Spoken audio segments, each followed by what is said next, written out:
WeWork was worth $47 billion. Then it all came crashing down. A company that promised to revolutionize how we work, live, and even think turned into one of the biggest startup disasters in history.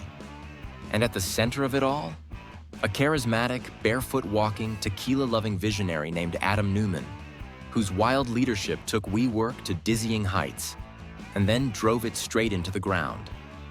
How did a co-working empire collapse so spectacularly? And what can we learn from this epic failure? Stick around, because this story is a roller coaster of ambition, excess, and betrayal, and you won't believe how it ends. Let's rewind to 2010. The world's still shaking off the Great Recession. Office spaces are boring, cubicles are soul-crushing, and freelancers are stuck working from coffee shops. Enter Adam Neumann, a tall, long-haired Israeli entrepreneur with a knack for selling big ideas. He's got this vision: shared workspaces that aren't just desks, but a lifestyle. Think trendy offices with free beer, ping pong tables, and a vibe that screams, "We're changing the world."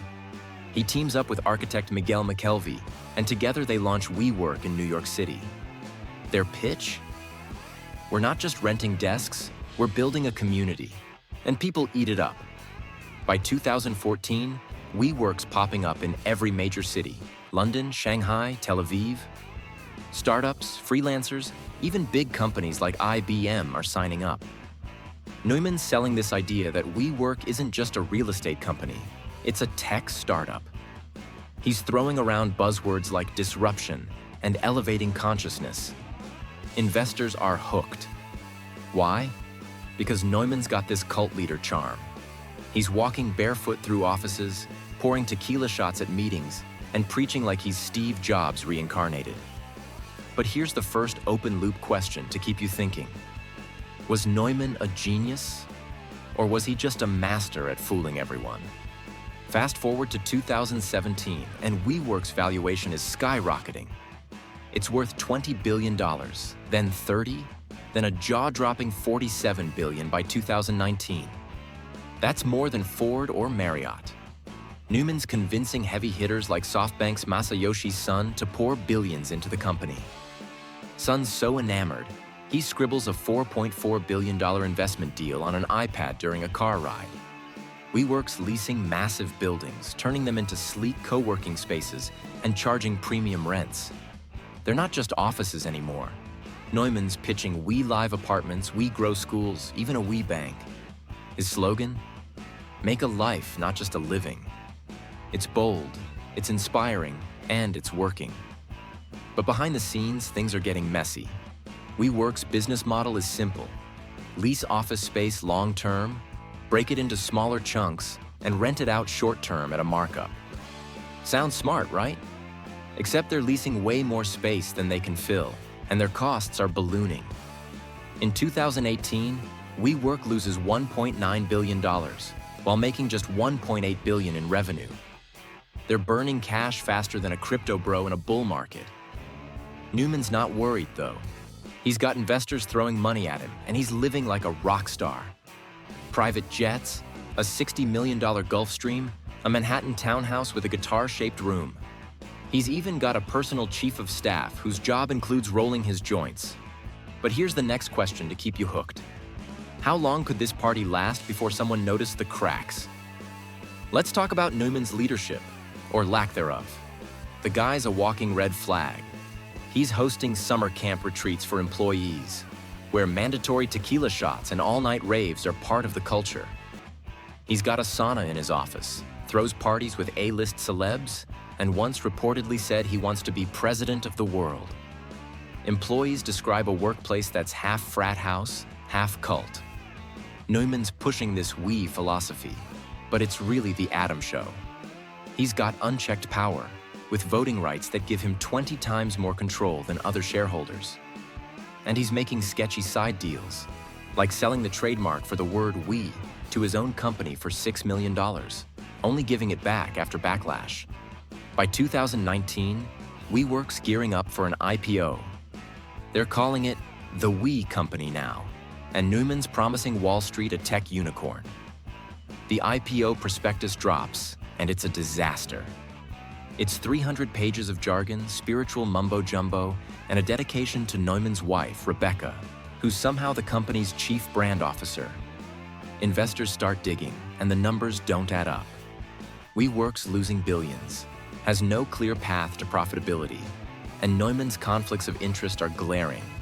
He's leasing buildings he personally owns back to WeWork, pocketing millions. The media's calling it a house of cards. And here's the cliffhanger. What happens when the world sees WeWork for what it really is? Stick around, because this is where it gets wild. The IPO implodes. Investors bail. The valuation plummets from $47 billion to under $10 billion in weeks. Neumann's forced to step down in September 2019, but not without a golden parachute.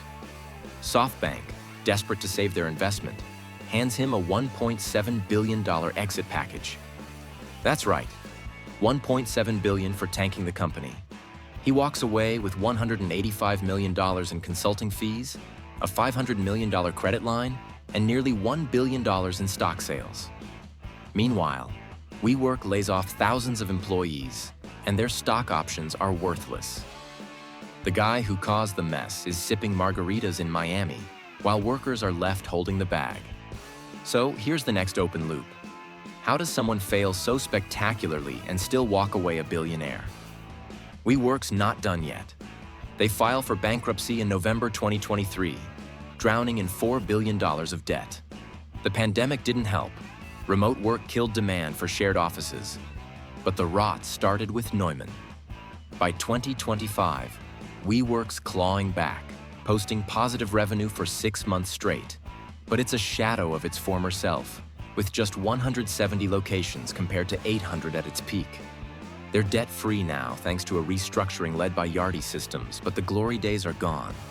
Neumann, meanwhile, is still out there, launching new ventures like Flow, a residential real estate startup, and Workflow, another co-working attempt. He's even got a media company, The Flow Trip, with 13,000 subscribers. And get this, Mark Andreessen's venture capital firm is doubling down on Flow, pouring in over $350 million.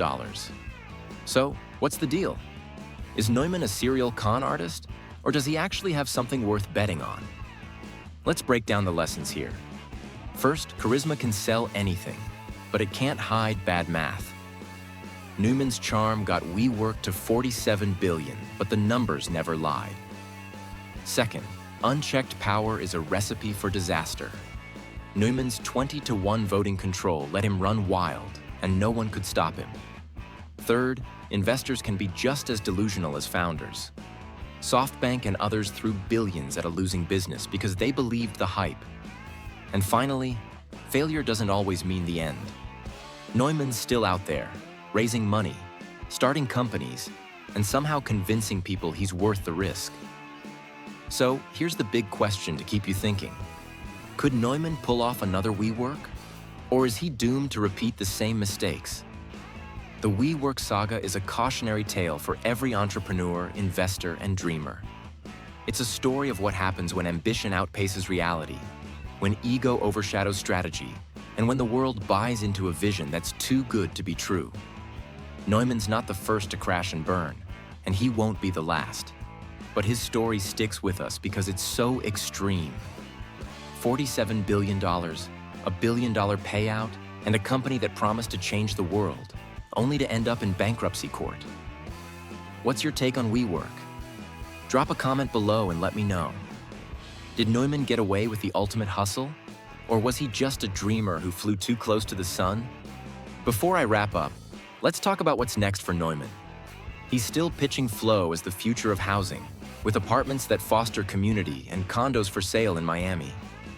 His media company's profitable, and Workflow's trying to crack the co-working market again. Andreessen's backing him, but the jury's out on whether Neumann's learned his lesson. Will he build something real this time?